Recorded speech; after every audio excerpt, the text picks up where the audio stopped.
ராஜீவ் காந்தி என்ன பெரிய தியாகியா? இங்கிட்டு வா, இப்படி வா, நேராக. ராஜீவ் காந்தி என்ன பெரிய தியாகியா? எந்த காங்கிரஸ்காரர் என்னோட உட்காந்து தர்க்கம் செய்ய தயாராக? ராஜீவ் காந்தி பெரிய தியாகியா? போபால் சூழல் என்ன? போபால் விசைவாயுவில் செத்தது எத்தனை பேர்? ஆண்டர்சனை தப்பிக்க விட்டது யார்? 400 கோடி பீரங்கி வாங்கினது ஊழல் செஞ்சது யார்? குற்றச்சாட்டு இருக்கா இல்லையா? அப்புறம் என்ன? ராஜீவ்காந்தி மரணம் உனக்கு பிரச்சனை, என் இனத்தின் மரணம் எனக்கு எவ்வளோ வலிக்கும்? ஒரு அதிபர் தன் நாட்டு இராணுவத்தை அனுப்பி 25,000த்துக்கு குறையாத என் மக்களை வன்புணர்வு செய்து கொலை செய்து நாசமாக்கினது யார்? இதே பேசிட்டு இருக்கிற, அதை ஒரு தடவை பேசு. உனக்கு இந்த மரணம் வலிக்கிற மாதிரி எனக்கு வலிச்சிருக்கும்ல, சொல்லுப்பா. அவர் என்னம்மா பெரிய தியாகி மாதிரி பேசிட்டு இருக்கிற? என்ன நேருவா 16 ஆண்டுகள் ஜெயிலில் இருந்தாரா? एक बार एक विद्वान बीरबल की बुद्धि को चुनौती देने के विचार से अकबर के दरबार में आया। विद्वान ने राजा से कहा कि वह सबसे चतुर है और यहाँ तक कि बीरबल भी उसके सवालों का जवाब नहीं दे पाएगा। अकबर ने बीरबल को दरबार में बुलाया और उसे बताया कि विद्वान ने क्या दावा किया है। बीरबल ने उसकी चुनौती को स्वीकार किया जो विद्वान ने उसके लिए रखी थी। विद्वान ने बीरबल से पूछा, क्या आप 100 आसान प्रश्न का या एक कठिन प्रश्न का उत्तर देना चाहते हैं? बीरबल ने कहा कि वह कठिन का उत्तर देना चाहता है। विद्वान ने कहा, मुझे बताओ बीरबल, पहले क्या आया, मुर्गी या अंडा? बीरबल ने कुछ देर सोचा और कहा, मुर्गी पहले आया। विद्वान ने बीरबल का मजाक उड़ाया और कहा, आप कैसे सुनिश्चित हो सकते हो? बीरबल ने तुरंत उत्तर दिया, मैंने केवल एक प्रश्न का उत्तर देने का वादा किया था और इसलिए मैं उत्तर नहीं दूंगा। विद्वान ने अपने दाव पर शर्म महसूस की और भारी मान से चला गया।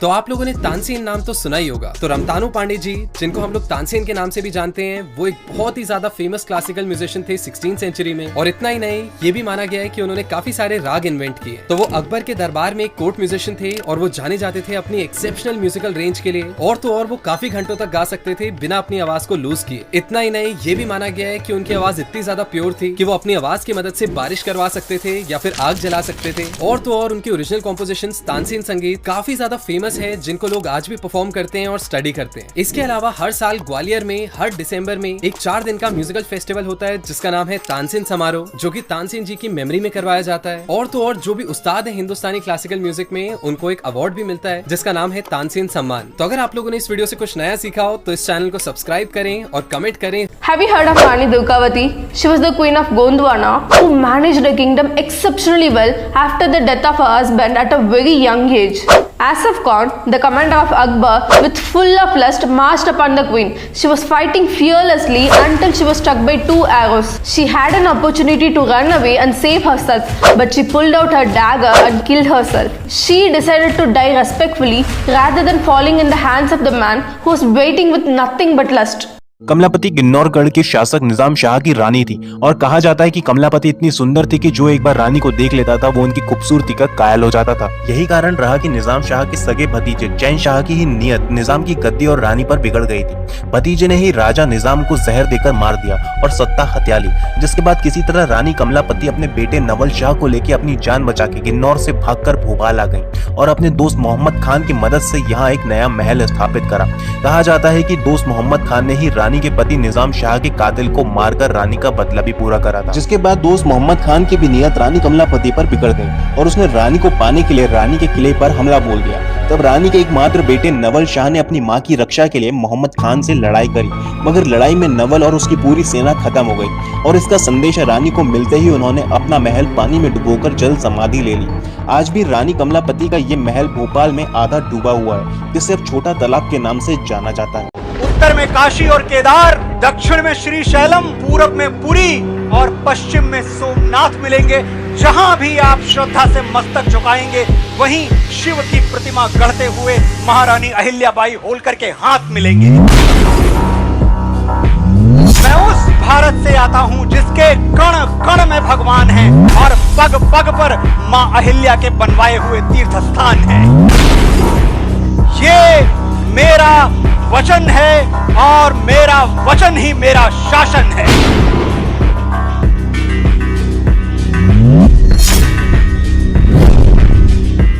I have met so many foreigners who don't quite understand the logic behind the presence of erotic sculptures on the outer walls of some Indian temples. A few years ago, when I first visited some Indian temples, I was absolutely clueless as well. I tried to do some research on my own, but I always felt that I needed to meet an expert. The search for an expert took me to Kerala, which is India's own tropical paradise.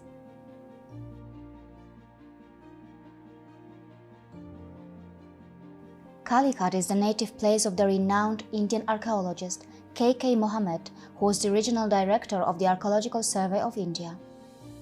He is also a recipient of the Padma Shri, which is India's fourth highest civilian honor. Mr. Mohammed explains the significance of symbolism in Hindu temples.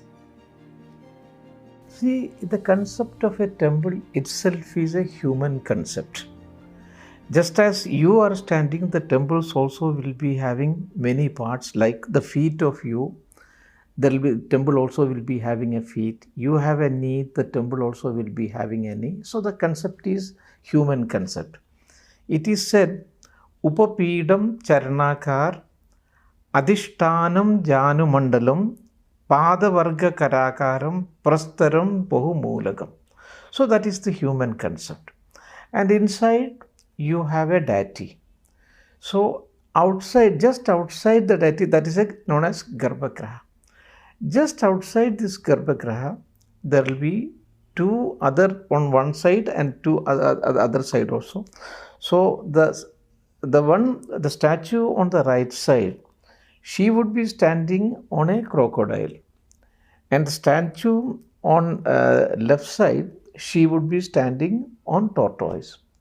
So the one standing on crocodile, that is a symbolism of river Ganges, and the one standing on tortoise, that is a symbolism of river Yamuna. So this means you are having a symbolic bath in river Ganga and river Yamuna, and also the unseen Saraswati also, because it is you have got that Sangam is there, it's unseen, this one also. So you are having a symbolic bath. You are, washed of all the sins, and also at the same time of all that kind of ill feeling which you have got, Kama, Krodha and all these things. So you have to set them aside at one particular place, and then you are going towards your God. So that is the concept. For example, if you go to Khajuraho, you have all kinds of things are there, but that is only outside. You don't find things inside, which means this world is full of all these kinds of things. But now you are in a different world. You are going to a temple. Again, you are having your symbolic washing in Ganga, Yamuna and Saraswati, and then with a pure mind you are going towards your own Lord. In India, the temples in Khajuraho are not the only ones with the erotic imagery on the outer walls. There are various temples in Rajasthan, Karnataka, Maharashtra, Odisha, Chhattisgarh and Gujarat, which also have a similar type of architecture. So what is the solution to the misconceptions regarding Indian culture? Is there something that the Indian administration can do? So all these things, that has to be explained. And for explaining these things, you have to have a kind of interpretation center, just as you have in Akshardham temples. So that is very essential. That is what I told you. In all the monuments, you have to have a interpretation center where everything is explained either with the help of the films or through a guide, and then take them to the place, they will be having a completely different experience. Hi, my name is Carolina Goswami. I am doing my best to find accurate and authentic answers regarding many cultural aspects of India which are not fully known or understood. It takes a lot of time, money and effort to do this work. Please come forward and support my mission financially. See you again.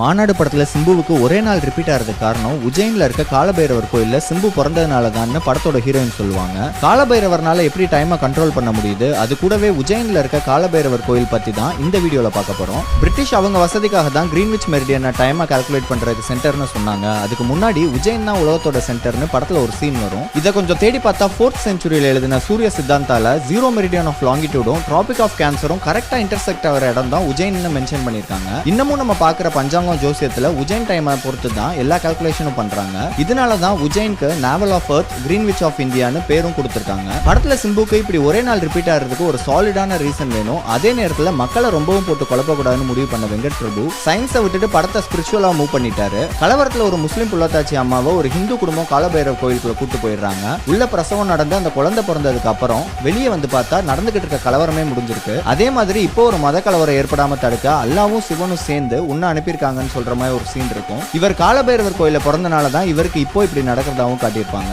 காலபைரவரை நம்ம பொதுவா சிவன் கோயில பார்த்திருப்போம். இது சிவனோட டெட்லியான ஒரு அவதாரம். டைமே காலபைரவ கண்ட்ரோல்ல தான் இருக்கு. மக்கள் பல்நோக்கு சேவை இயக்கம் சார்பில் வங்கி தேர்வுகளுக்கான பயிற்சி வகுப்புகள் நடத்தப்படுகிறது. தகுதியான ஆசிரியர்களின் வழிகாட்டுதல் படி வகுப்புகள் நடத்தப்படுகிறது. பயிற்சி கட்டணம் 10,000 ரூபாய் மட்டுமே. மாற்றுத்திறனாளிகள் திருநங்கைகளுக்கு கட்டணம் இல்லை. Admission open now.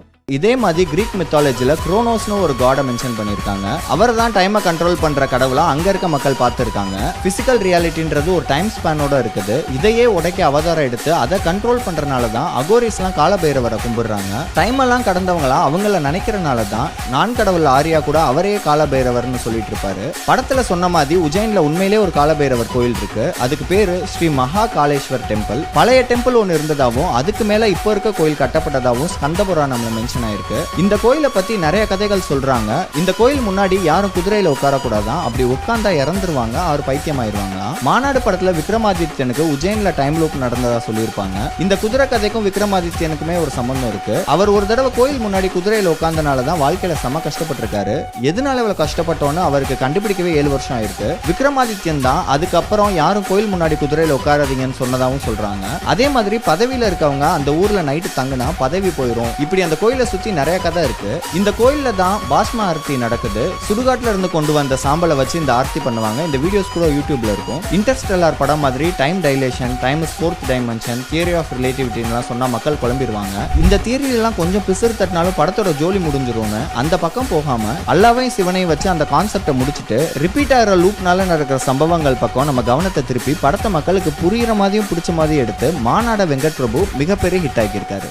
வந்தா சுட்டா போனா ரிப்பீட், வந்தா சுட்டா போனா ரிப்பீட், வந்தா சுட்டா போனா ரிப்பீட், இன்னைக்கு வருவான் ரிப்பீட்.